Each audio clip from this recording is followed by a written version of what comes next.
Damage control کے لیے شاہد افریدی کو دوبارہ سے لانچ کر دیا گیا ہے۔ وزیرستان میں انہوں نے ایک تقریر کی ہے وہاں کے نیٹو سے۔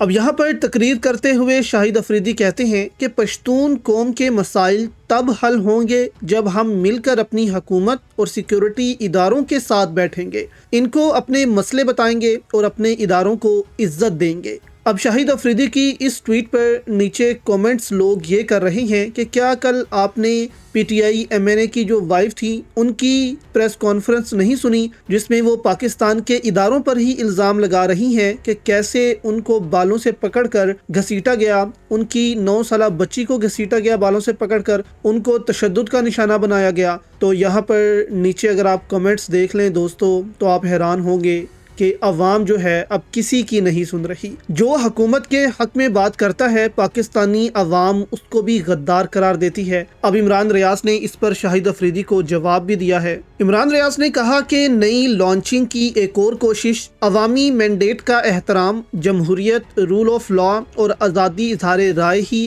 آگے بڑھنے کا واحد راستہ ہے۔ تسموں سے بندے کردار اس آزادی کا مطلب تک نہیں جانتے۔ ملک سے وفاداری کی بجائے اداروں میں بیٹھے افراد سے وفاداری چھوٹی سوچ کی عکاسی ہے، اور جعلی حکومت سے مذاکرات سے کیا کچھ حاصل ہوگا؟ احتجاج اگر اتنا ہی برا ہے تو اسے آئینی حق کیوں قرار دیا گیا ہے؟ تو یہاں پر شاہد افریدی سے سوال بھی ہوا کہ جو ڈرون حملے ہو رہے ہیں اس کے بارے میں آپ کیا کہیں گے؟ معصوم بچے مرتے ہیں، یہاں پر شہید ہوتے ہیں، ان کو قتل کیا جاتا ہے۔ تو اس پر شاہد افریدی نے اس کی مذمت کرنے کی بجائے کہا کہ میں یہاں امن کے لیے آیا ہوں۔ تو یعنی یہاں پر آپ دیکھ سکتے ہیں کہ اب ان سے معاملات سنبھالے نہیں جا رہے، اداروں کے خلاف نفرت بڑھتی جا رہی ہے۔ تو اب شاہد افریدی کو لانچ کیا گیا ہے کہ آپ عوام کو سمجھائیں کہ اداروں کے خلاف جو ہے وہ نہ آئیں، ادارے جو ہیں ان کی حفاظت کے لیے ہی ہیں۔ لیکن وہاں عوام ڈر چکی ہے۔ لکی مروت بنو میں آپ نے دیکھا پولیس نے افواج پاکستان کو جو ہے وہاں رہنے نہیں دیا اور ان سے کہا آپ سرحدوں پر چلے جائیں۔ دیکھیں یہ قصور